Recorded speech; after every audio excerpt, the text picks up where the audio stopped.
Depuis plusieurs années, il est devenu très facile d'obtenir ce que l'on veut. Il suffit de quelques clics et le tour est joué. Internet a tout simplifié. N'importe qui peut utiliser un ordinateur et altérer la réalité. Cette abondance d'informations obtenues grâce à un simple clic est arrivée à un tel point qu'il est difficile maintenant d'imaginer notre vie sans. Quand même, il y a de ça une génération quand les mots streaming ou torrent n'avaient pas de sens en dehors des cours d'eau. Les gens devraient se retrouver face à face pour s'échanger logiciels, programmes, jeux de cartes et autres cartouches. Il est vrai que la grande majorité de ces rencontres avaient pour but de s'échanger des jeux populaires, comme King's Quest ou encore Maniac Mansion. Pourtant, il existait une minorité de programmeurs qui faisaient passer leur propre création lors de ces échanges.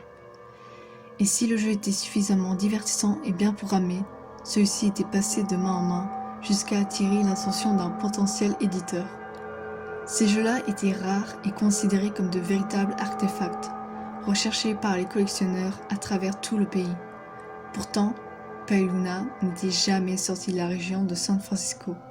Toutes les copies recensées restaient dans cette zone. Tous les ordinateurs ayant un jour fait tourner ce jeu se situaient dans les environs de cette ville. Cela est explicable par le petit nombre d'exemplaires mis à disposition par le programmeur. Pale Luna était un jeu d'aventure textuelle, une fiction interactive, dans la même veine que Zork ou The Lurking Horror. Il avait été créé dans la même période que ces deux jeux, période durant laquelle ce genre était à la mode. Au début du programme, il n'y avait qu'un écran noir, excepté quelques lignes de texte. Vous êtes dans une salle sombre. Le clair de lune brille par la fenêtre. Il y a de l'or dans un coin, ainsi qu'une pelle et une corde. Il y a une porte qui donne vers l'est. Commande, décrit dans un vieux fanzine comme énigmatique, sans aucun sens et totalement injouable. Le jeu acceptait alors les choix suivants. Prendre or, prendre pelle, prendre corde, ouvrir porte, aller vers l'est. Puis le joueur recevait les instructions suivantes. Prenez votre récompense. Pale Luna vous sourit. Vous êtes dans la forêt. Il y a 3 chemins. Nord, ouest et est. Commande. Ce qui a rapidement frustré le peu de joueurs ayant eu l'occasion de tester ce jeu était le comportement confus et buggé de la phase suivante. En effet, seule une direction était la bonne. Par exemple, dans notre cas, toute tentative d'aller dans une autre direction que le nord se soldait par un freeze complet du système, obligeant les joueurs à redémarrer leur ordinateur. De plus, chaque nouvelle séquence de jeu était une répétition de l'écran précédent.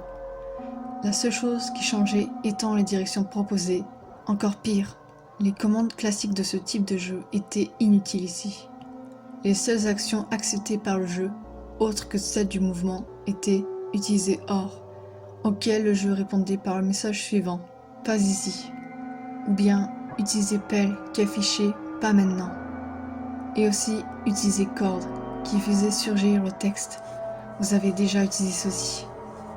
La majorité de ceux qui ont joué à ce jeu continuent pendant quelques temps, jusqu'à en avoir marre de devoir redémarrer leur ordinateur à chaque frise du système et jeter la disquette du jeu à la poubelle, décrivant cette expérience comme une horrible blague mal programmée.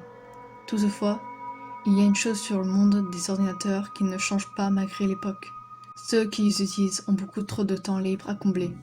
Un jeune homme du nom de Michael Nevins a un jour décidé de découvrir si Pale Luna avait plus à offrir que ce que la majorité des gens avaient pu apercevoir. Après 5 heures de jeu, 33 tentatives et beaucoup de câbles débranchés, il avait finalement réussi à faire afficher au jeu un texte différent. Ce nouvel écran affiché, Pale Luna affiche un large sourire. Il n'y a aucun chemin. Pale Luna affiche un large sourire. La terre est souple. Pale Luna affiche un large sourire. Ici. Commande. Il aura fallu 1 heure pour que Nevins trouve la bonne combinaison d'actions pour progresser dans le jeu. Creuser trou. Déposer or. Reboucher trou. Cela fait, un nouveau texte était affiché. Félicitations. 40.24.248. Moins 121.44.34. À ce stade, le jeu n'acceptait plus aucune commande. Et il fallait redémarrer l'ordinateur une dernière fois. Après avoir longuement réfléchi, Nevins était arrivé à la conclusion que ces nombres étaient en fait une latitude et une longitude. Celle-ci conduisait à un point dans une forêt qui surplombait le parc volcanique de la Seine. Comme il avait beaucoup plus de temps libre que de bon sens, il avait décidé d'aller voir de lui-même ce que signifiait la fin de Peyluna.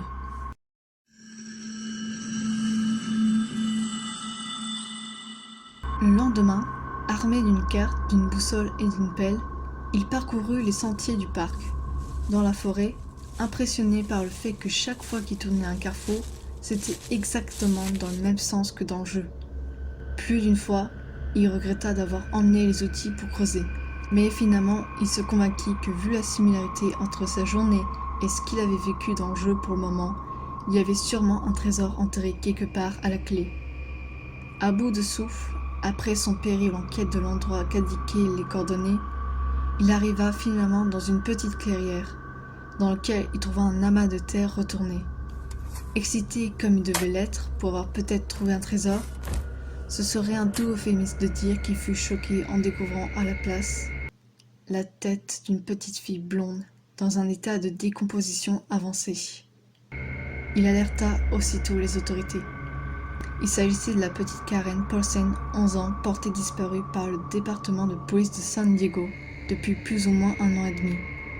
Des efforts ont été faits pour retrouver la piste du programmeur de Peyluna, mais le grand flou régnant dans le milieu des échanges de jeux en face à face conduisait à bien des impasses.